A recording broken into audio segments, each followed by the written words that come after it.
পবিত্র হয় নাই, কিন্তু দেশে ইসলাম কায়েম হলে সবই ইসলামিক বিধান মেনে চলবে, শান্তি প্রতিষ্ঠিত হবে। কেউ কারো মারবে না, কেউ কারো চিন্তাই করবে না, কেউ কারো অত্যাচার করবে না, বরং সাহায্যকারী হয়ে যাবে। ভাই যেটা বুঝতেছি না এইভাবে করবে। এখন আমরা কি করি, ও যখন বোঝে না কৌশল করে ওরে পরামর্শ দেবে। এইভাবে ইসলাম কায়েম হলো, মানুষ সব আল্লাহমুখী হলো, কিন্তু কল পবিত্র হলো না। এই শান্তি কতদিন? তাদের মৃত্যু হবে কাফির অবস্থায়, মৌতের আগ পর্যন্ত এই শান্তি। যদি কাফির অবস্থায় মৃত্যু হয় তো বড় নাজাতের আশা আছে, জাহান্নামে যাচ্ছি। ইসলামী শাসনতন্ত্র কায়েম হল, ইসলাম মেনে চললাম, কিন্তু মৃত্যু হলো কাফির অবস্থায়, লাভ কি? লাভ হচ্ছে এই দুনিয়াতে পাপের সংখ্যা কমে গেল, পাপের সংখ্যা কমে গেল, কিন্তু আমার নেক আমলটা করেছে এগুলো তো পবিত্র হলো। তারপর নেক আমল পবিত্র করতে গেলে নূর লাগে, আর দেহ পবিত্র করতে গেলে পানি লাগে। যেমন কবরে আমরা যাব, ইসলাম হইল সত্য, কুফরি মিথ্যা, যারা সত্যের পথে চলবে আজীবন শান্তিতে বসবাস করবে। কিন্তু ইসলামের নূর দ্বারা যারা ভিতরকে পবিত্র করে নাই, তাদের কল থেকে যাবে কি অপবিত্র, তাদের মৃত্যু হবে কাফির অবস্থা, আর তাদের আমল ফেরত দিয়ে হবে। আমল না পাক, নূর ছাড়া আমল পাক করা যায়। দেহ পাক করতে গেলে পানি লাগে, আর আমল পাক করতে গেলে নূর লাগে। নূর ছাড়া পাক হয় না। এখন যারা মুত্তাকি, তাদের কাছে দাওয়াত দেবে কারা? তারা ইমানের স্বাদ পাইছে, ইমান বুঝেছে, তারা দাওয়াত দেবে মুত্তাকিদের কাছে। কারণ আল্লাহ কোরআনে বলে দিয়েছিল, হুদাল লিল মুত্তাকিন, ও বান্দা তুমি যত ইবাদত বন্দেগী করতেছো, তোমার কলকে অপবিত্র রেখে যদি ইবাদত করো, তোমার ইবাদত কবুল হবে না। তাই তোমার কি করতে হবে? রসুল অথবা নাইবে রসুলের দরবারে গিয়ে খাস দিলে তওবা করতে হবে, গুনাহ মাফ করাতে হবে, কলকে পবিত্র করতে হবে। কল যখন পবিত্র হবে, আল্লাহ পাক কলবে হিদায়াতের নূর দান করবেন। হিদায়াতের নূর সহকারে যখন তুমি আমল করবে, এক হবে 10 নেকি। নামাজের ভিতরে যখন আমরা কোরআন তিলাওয়াত করবো, হরফে হরফে নেকি এটা আমরা পাবো। কোরআন এমনি যখন তিলাওয়াত করবো পাবো, দরুদ পড়বো পাবো, জিকির করবো পাবো, তখন আমরা কিন্তু আমাদের নেক আমল চালু হয়ে গেল। তবে ভিতরে যত পবিত্র করতে পারবো আল্লাহর দরবারে, সে তত সম্মানিত, তার বেতন তত বাড়বে। 1 করবে 10 নাকি, এমনও লোক আছে তাদেরকে আল্লাহ পাক নেকি হিসাব করে দেন, যত লাগে নেকি।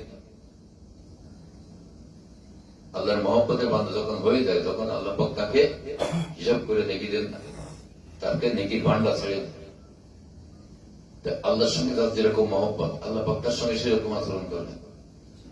যখন মুত্তাকিরা যখন সূরা নিসা 64 নম্বর আয়াতের 5টি শর্ত পূরণ করে তওবা করবে, আল্লাহ পাক তাকে গুনাহ মাফ করে দিবেন, তার কলবে ঈমানের নূর দান করবে।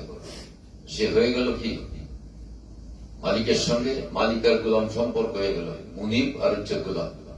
তার কলটা হয়ে গেল কলবেন মুনিব। কলবেন মুনিব হওয়ার পরে যখন সে আল্লাহর মহব্বত তার অন্তরে সঞ্চয় করতে থাকবে, আল্লাহর হুকুম মেনে চলবে, নিষেধ থেকে দূরে থাকবে, আল্লাহকে মহব্বত করতে থাকবে, তার অন্তরে যখন আল্লাহর মহব্বত ছাড়া অন্য কিছু থাকে না, তার অন্তরকে সে আল্লাহর জন্য কুরবান করে দিয়েছে। এই কলবের নাম হচ্ছে কলবেন শাহিদ। আমরা যখন ধর্ম যুদ্ধে জিহাদে যায় জীবন দিয়ে দিই, তাকে আমরা কি বলি? শহীদ বলি না? শহীদ বলি। আমার কল যখন আল্লাহর নামে কুরবান করে দিলাম, অন্তরে আল্লাহ ছাড়ার কোন ঠাই নেই কারো, এই কলবের নাম হচ্ছে কলবেন শাহিদ। এই অবস্থা থেকে আল্লাহ পাক যখন তার কবুল করে নেন, আল্লাহ পাক নিজের মহব্বত তার অন্তরে ঢেলে দেন। তাই আমার মহব্বত, আল্লাহর মহব্বত, দুইয়ের মিলন যে অবস্থাটা তৈরি, এর নাম হচ্ছে কলবে সালিম। বুঝা গেল? কলবের দুটি অবস্থা, একটা হচ্ছে সালিম আর একটা হচ্ছে মালিক, সুস্থ আর অসুস্থ। এই কলবে সালিম যদি কেউ নিয়ে যায়, সূরা শুআরা 8 নম্বর আয়াতে আল্লাহ বলতেছেন, ইয়াওমা লা ইয়ানফাউল মালু ওয়ালা বানুন ইল্লা মান আতা আল্লাহ বিকলবিন সালিম।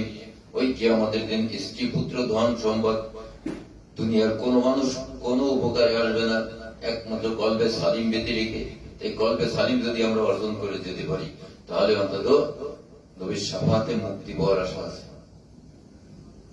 আগের দিন আলোচনা করেছিলাম কি নবী 2টা নাম, আশহাদু আন্না মুহাম্মাদান আবদুহু ওয়া রাসূলুহু। কারো মনে আছে? আবদুহুর কাছে কি নাযিল হয়েছে? রাসূলের কাছে রিসালাতের কিতাব নাযিল হয়েছে। এই আবদুহু নামটা কেন এখানে জড়ানো? এর কি দরকার ছিল? নবীর কাছে রিসালাতের কিতাব নাযিল হয়েছে, উনি কিতাব পৌঁছে দিয়ে কবরে চলে গেছেন সাল্লাল্লাহু আলাইহি ওয়াসাল্লাম। তাহলে এই আব্দু নামটা ওদের সঙ্গে জড়ানো, বিনা কারণে তো জড়াইনি। সে কারণটা কি, এই বিষয়ে গত সপ্তাহে আলোচনা হয়েছিল। তা কলবে সালিম অর্জনের পরে এরপরে হচ্ছে আল্লাহ পাক আমাদেরকে যে নিয়ামত দিয়ে দুনিয়ায় পাঠাইছেন, প্রতিনিধি বানায়, সেটা হচ্ছে আল্লাহ পাকের সেবাত, আল্লাহ পাকের গুণ। এই গুণ আমরা হারাইছি। ওই গুণকে আবার অর্জন করে যেতে হবে, না আমাদের খেয়ানতকারী সব আল্লাহর সামনে দাঁড়াতে হবে। তো এই গুণকে অর্জন করতে গেলে আগে আমাকে পবিত্র হতে হবে। যখন কলবে সালিম অর্জন হলো, দেহ পবিত্র হলো। এখন আমি যাব কোথায়? আল্লাহর সেবা অর্জন করতে গেলে নফস দিয়ে করতে হয়, কল দিয়ে না। নফসকে পবিত্র করতে হবে। নফসের আমল আবার আলাদা আছে। নফসকে পবিত্র করার পরে নফস আল্লাহ পাকের সেবাদের নূর ধারণ করবে। করতে করতে করতে করতে আল্লাহ পাক যতটুকু নূর আমাদের নফসে দিয়েছিলেন, সেই নূরটুকু যখন আমরা অর্জন করতে পারবো, তখন আমরা হয়ে গেলাম আল্লাহর প্রতিনিধি। তার থেকে আল্লাহর গুণ প্রকাশ পাবে। তাহলে এখানে আমরা দুইটা সাবজেক্ট পাইলাম। একটা হচ্ছে সূরা শুআরা 88-89 নম্বর আয়াত, ইয়াওমা লা ইয়ানফাউল মালু ওয়ালা বানুন ইল্লা মান আতা আল্লাহু বিকলবিন সালিম। এরপরে যখন সে আল্লাহর গুণের বিকাশ হয়, তখন আল্লাহ পাক সূরা ফজর 26-27 নম্বর আয়াতে বলেছেন, ইয়া আইয়াতুহান নাফসুল মুতমাইন্নাহ ইরজি'i ইলা রাব্বিকি রাদিয়াতাম মারদিয়া ফাদখুলি ফি ইবাদি ওয়াদখুলি জান্নাতি। এই নফসে মুতমাইন্না অর্জনকারীরা তোমার রবের সন্তুষ্টির দিকে আসো, আমার বান্দাদিকে দলভুক্ত হয়ে জান্নাতে যাও। এই বান্দার আরবি নাম হচ্ছে আব্দ। আল্লাহর নবীর নামের সঙ্গে যে আব্দুহু আর রাসূলুহু, এই আব্দু একটা সাবজেক্ট আছে। রাসূলুর রিসালাতের কিতাব পড়ে আমরা ইবাদত বন্দেগী শিখেছি, কিন্তু আব্দু একটা সাবজেক্ট আছে। কিয়ামতের দিন বোঝা যাবে আব্দুর ব্যাপারটা। ওই আব্দুর দলভুক্ত নয় জান্নাতে যাওয়া যাবে। আব্দু হয়ে আব্দুর দলভুক্ততে জান্নাতে যাচ্ছে। নফসে মুতমাইন্না অর্জন করে গেলেও কিন্তু আল্লাহ পাক বলবেন কি, ফাদখুলি ফি ইবাদি, এই ইবাদি দলভুক্ত দিয়ে। এই ইবাদির সম্পর্কে গত সপ্তাহে আলোচনা করেছিলাম। আজকে আলোচনা বেশি হয়ে যাবে, করবো না। যদি জানতে চান আগামী মাসে আমরা যদি হায়াতে বাঁচাই, ওই আব্দু নিয়ে আবার আলোচনা করে এই যে কলবে সালিম বলে দিলাম, কলবের অবস্থা, সেদিন আলোচনা হবে আবার নফসের অবস্থা। ওই অবস্থাটা কিভাবে অর্জন করে নফসে মুতমাইন্না অর্জন করা যায়।